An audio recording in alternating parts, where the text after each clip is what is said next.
Hello, Falcha. Welcome to Phase Rush.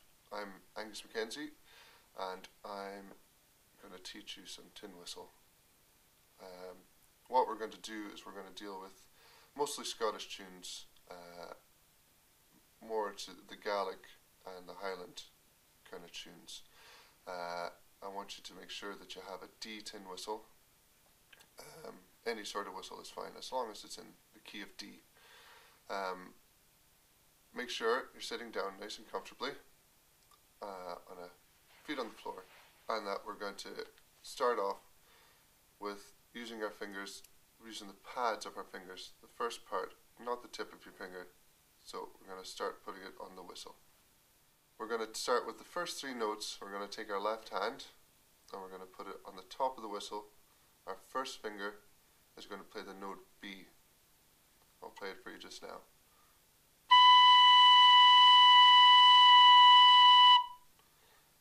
Try and just play it as long as you can, just get used to the sound. And then we're going to move on. We're going to add a second finger to the whistle. This is going to be our note A. I'll play it for you now.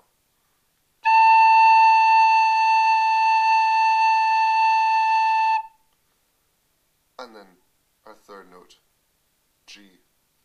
We add three fingers onto the whistle, and I'll play it.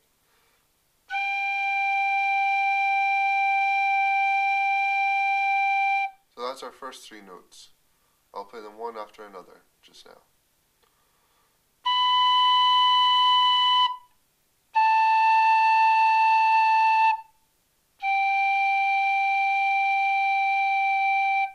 Once you get comfortable with those three notes, play them again and again.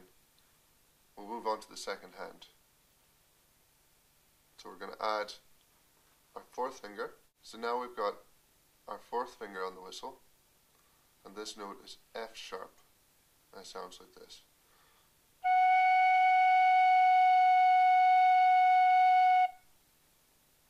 We move on, we add a fifth finger, and this gives us E.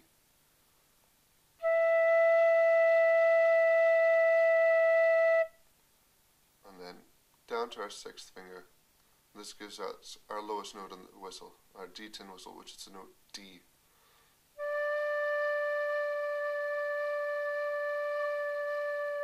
So I'll play through those three notes now, and you can play along.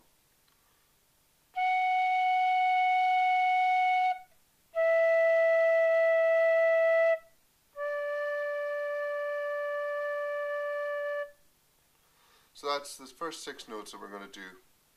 We're going to take those six notes and we're going to play a very simple tune just to get used to the sound.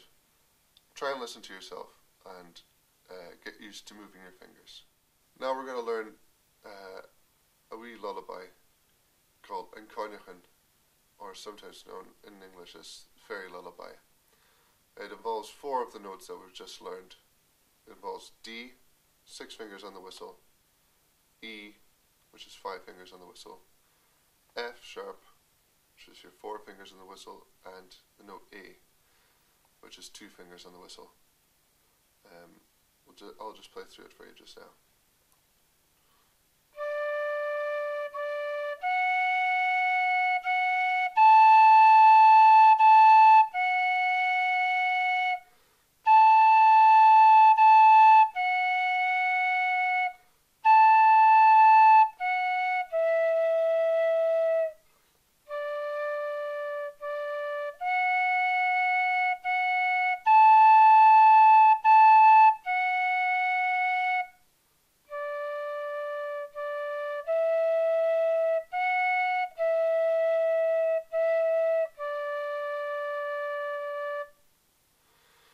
Two things that I want to say before we go over that slowly is that there's a few times there where I'm playing repeated notes, and to play two notes, say 2 Ds after each other, to break them up I'm going to have to tongue the note, and to tongue the note I'm going to have to basically say, if you can practice saying a ta or a ta.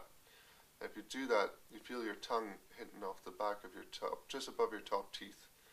And that breaks up your two notes. If I'll give you an example with the first two notes, your Ds.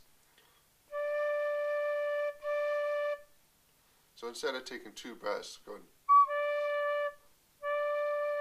which you're not in control of the tune or of the note, you tend to use your tongue just now until we learn other ways of breaking up those notes. The second thing that you'll notice is that I'm lifting my fingers quite far away from the whistle so that you can see what is going on. But when you're playing the whistle, I want you to try and keep your fingers hovering above the holes, just about a centimetre above the holes.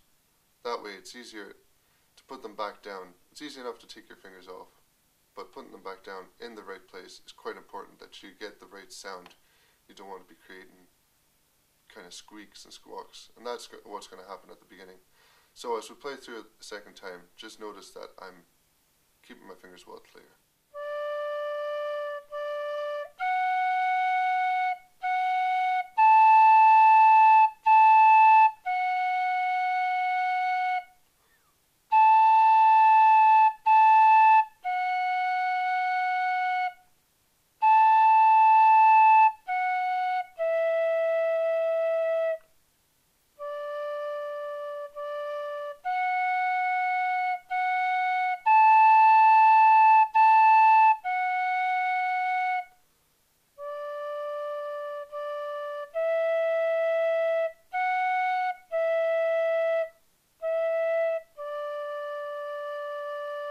What we want to try and identify from very early on with learning any tune is trying to find patterns that make it easier to remember or to memorize, which is quite a big thing with Scottish traditional music, is trying to get the tunes from memory, so that you're not reading from the page all the time. So with that tune, I'll play through through the 4 lines of it, and you'll notice that 2 of those lines are the same. So the first line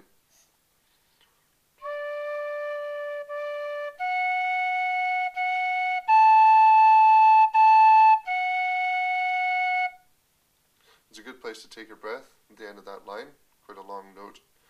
The second line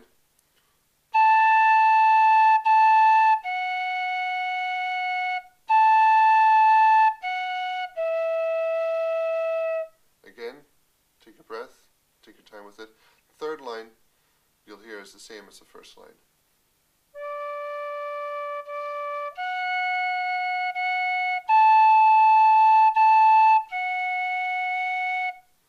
And then the final phrase is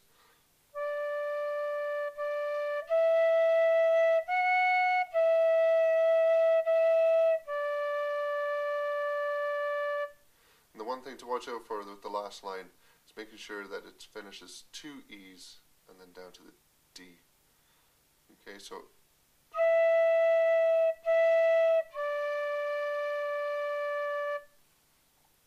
go over that, and once you're comfortable with that, and then we can carry on with learning the full scale, the full D scale.